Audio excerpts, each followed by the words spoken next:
Y ahora tenemos un estudio de seroprevalencia que confirma el anterior, que más o menos 74% de la población de Iquitos, que la convierte en la ciudad con la más alta prevalencia del mundo hasta ahora. La hidroxicloroquina y la ivermectina deben ser retiradas. Doctor, ¿no tiene usted miedo de que alguien le vaya a decir algo, o lo vayan a tildar, lo vayan a insultar por decir esto? Yo, doctor, yo lo que he visto suficientes muertos que han tomado ivermectina, he tenido amigos que han fallecido tomando ivermectina o no, y eso a mí me da una fortaleza para afrontar cosas como esa sin ningún problema.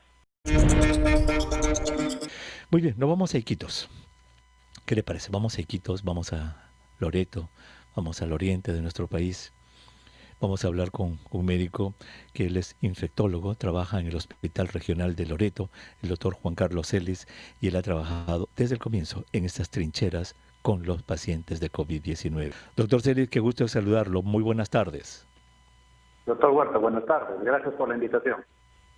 Encantado. Muchísimas gracias, doctor, por tomarse un tiempo y estar con todos los oyentes de RPP Noticias para que nos pueda contar esta leccionadora e inspiradora historia de lo que ha sucedido en Iquitos.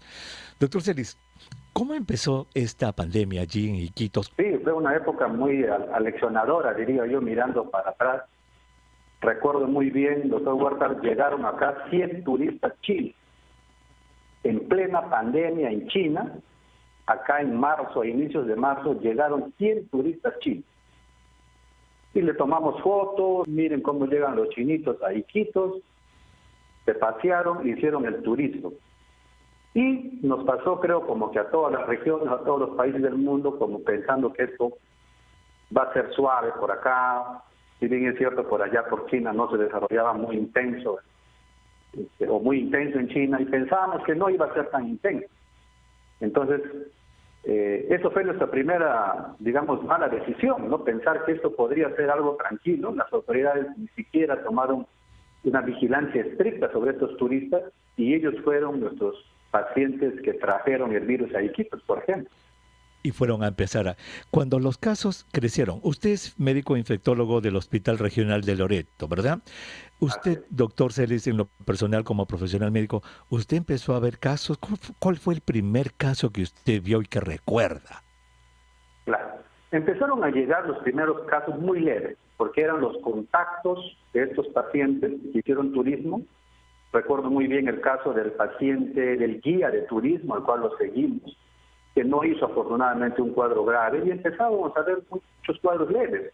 Recuerdo a un cura también que se infectó, vino de Lima, infectado, y los contactos que les dimos seguimiento a ellos, muy leves, cuadros inclusive les dimos de alta a los dos, pero después, pasados unos 10, 15 días aproximadamente, ya a fines de marzo, empezamos a ver los primeros graves. Entonces primero vimos muchos casos leves, como que nos dio cierta seguridad que esos pacientes no se complicaron, pero después ya a fines de marzo, recuerdo muy bien, tuvimos nuestro primer fallecido, o sea, con una neumonía ya grave. Los primeros llegaron muy tarde, me acuerdo muy bien, o sea, no eran pacientes al que nosotros les podíamos vigilar porque estábamos haciendo seguimiento primero de los contactos del caso cero.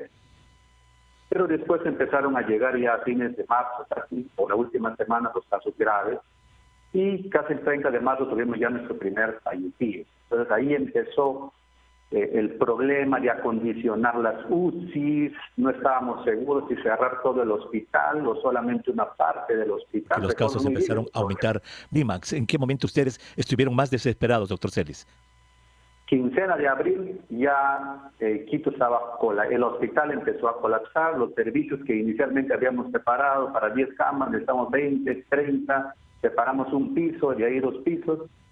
Fines de abril ya era el colapso total, un hospital que era para 200 camas, necesitaba ya 600 camas, en todo el hospital, en los pasadizos, en los consultorios, muchos pacientes falleciendo en la puerta del hospital, como han visto en videos, ¿no? Esto se desarrolla más o menos así, ¿no? De lo que he seguido también de otras regiones, desde que tienen su primer caso, algunos lo han logrado contener un poco, pero al final Veo que muchas regiones también han llegado al colapso de sus hospitales. Claro que sí. Entonces, desde que llegaron esos turistas chinos hasta que llegó al clímax de todo esto, fue muy rápido, en 6, 7 semanas, doctor, bien rapidito. 4 semanas, doctor, máximo, porque ahí ya nosotros, quincena de abril, ya estábamos colapsados totalmente en el hospital. ¿Qué? Por eso es que la curva de ¿Qué? Iquitos, cuando tú miras la curva de Iquitos, es una curva muy aguda comparando con la de Lima y de otras regiones, y de ahí también por eso es que nuestro descenso es rápido. Por eso es que cuando yo escucho que la gente dice hay que seguir el modelo de Iquitos, yo les digo no les recomiendo el modelo de Iquitos, porque el modelo de Iquitos ha sido someter arrasado por el COVID en muy poco tiempo, y ahora tenemos un estudio de cero prevalencia que confirma el anterior, de más o menos 74% de la población de Iquitos, que la convierte en la ciudad con la más alta prevalencia del mundo hasta ahora, ha sido arrasado por el COVID, ¿no? Entonces esto de que te agarra desprevenido, tienes una curva demasiado aguda y una población demasiado infectada en poco tiempo, es lo que ha pasado en realidad en Iquitos. Qué barbaridad. O sea que en 4 o 5 semanas ya Iquitos completamente colapsó. Doctor Celis, ¿qué pasó para que baje tan rápido? ¿Qué historia natural es esa? Un poco diferente de muchas otras que se han observado en otras partes del mundo. ¿Qué pasó? Lo que pasa es, doctor, que muy probablemente la mayor cantidad de gente o mucha gente se infectó en muy poco tiempo, por varias rutas probablemente, porque después vimos que no solamente eran los turistas chinos, sino que hubieron como 2 o 3 puntos de ingreso. Y recuerda que esta enfermedad estaba siendo conocida, no solamente como fisiopatología o enfermedad, sino también en el mundo. Y yo diría que no se hizo pues el rastreo o los cercos epidemiológicos que deberían haberse realizado con tiempo ahí. Y entonces eso es una de las cosas que en Iquitos pueden explicar esa gran cantidad de prevalencia actual que se ha reportado en estos estudios de prevalencia. Es la prevalencia más alta del mundo hasta el día de hoy. O sea, nosotros lo que estamos viendo en el hospital son muy pocos casos. Los últimos 7 días hemos tenido un solo fallecido. Hasta la mañana de hoy no había más ingresos en cuidados intensivos. Prácticamente no había ni un paciente con coronavirus. Y lo que vemos ya en el día a día es muy pocos pacientes nuevos, justo como correspondiendo a estos estudios que se están desarrollando actualmente. Muy bien, entonces hay correspondencia, digamos, a lo que se observa en el día a día y la explosión de casos que subieron y bajaron rápidamente, y todo obviamente por esta altísima prevalencia que nos dice que está en alrededor del 74%, significando que solamente 26% de la gente allí estaría susceptible. Ahora, doctor, ¿cuál fue, digamos, el número máximo de fallecimientos que ustedes han tenido? En total, ¿cuántas personas han perdido la vida en Iquitos y en esa zona, doctor? Hasta el momento, doctor, tenemos 2.500 reportados, 2.513 fallecidos en total. Lo que pasa es que Loreto es una de las pocas regiones que está reportando los confirmados y los sospechosos. Hay mucha gente que dice, doctor, de que esa mejoría que se produjo en Iquitos tan rápida fue debida a los medicamentos que se usaron. Dicen, ahí es una prueba, por ejemplo, dicen de que la ivermectina y la hidroxicloroquina fueron muy útiles para curar esos casos.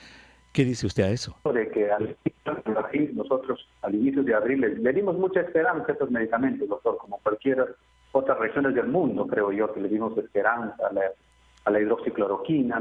Después apareció la ivermectina, pero después la realidad nos confrontó, ¿no? Nos dimos cuenta de que los pacientes que iban a fallecer igual fallecían tomando cualquiera de estos medicamentos. Por eso es que yo, en mi posición, digamos, de haber estado ahí viendo toda la pandemia, puedo ratificarme en que no puedo atribuirle a ninguno de esos medicamentos. Es más, estoy seguro, desde la experiencia que tenemos, de que estos medicamentos nos confundieron a los médicos, confundieron a los pacientes.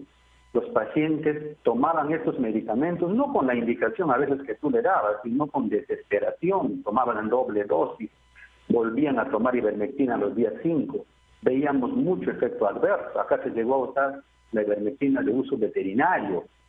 Todos esos medicamentos lo que hicieron es confundirnos.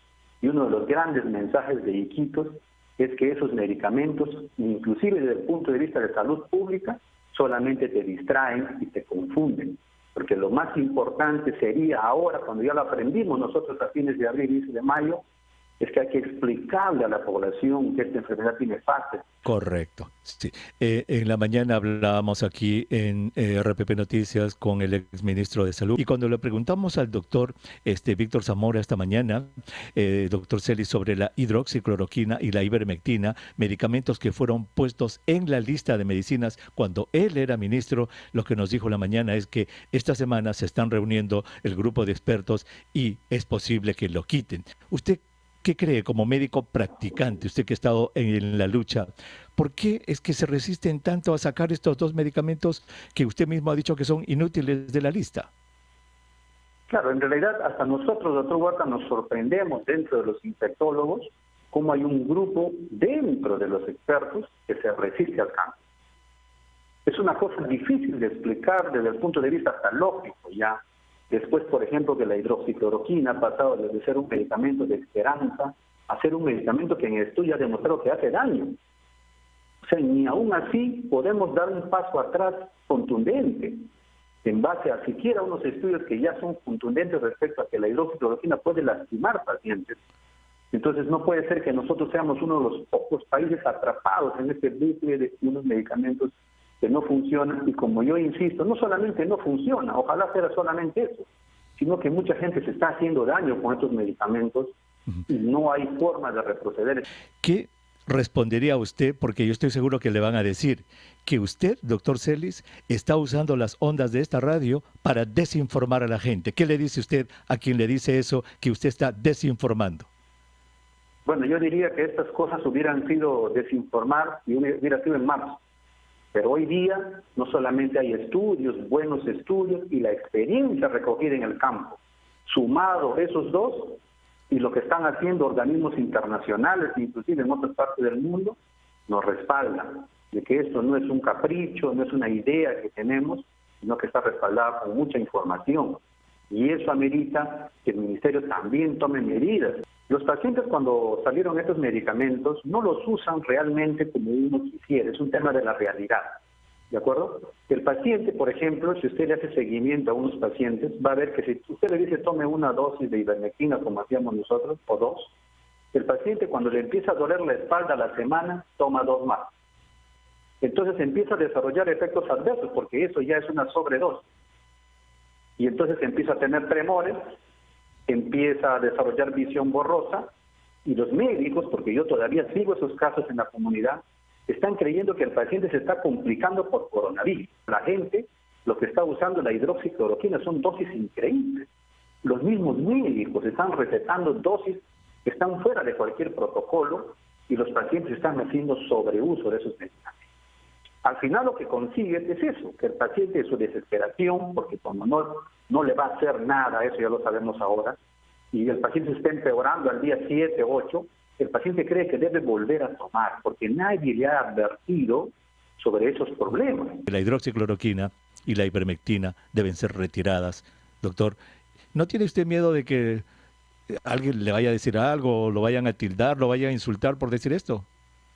Yo, doctor, yo lo que he visto suficientes muertos que han tomado ivermectina, he tenido amigos que han fallecido tomando ivermectina o no, y eso a mí me da una fortaleza para afrontar cosas como esas sin ningún problema. Muy bien, así debe ser. Doctor Juan Carlos Celis, muy agradecido y gracias en nombre de todos los peruanos por estar allí en la trinchera, ahí donde se ven a los pacientes. Muy agradecido, doctor Celis. Gracias.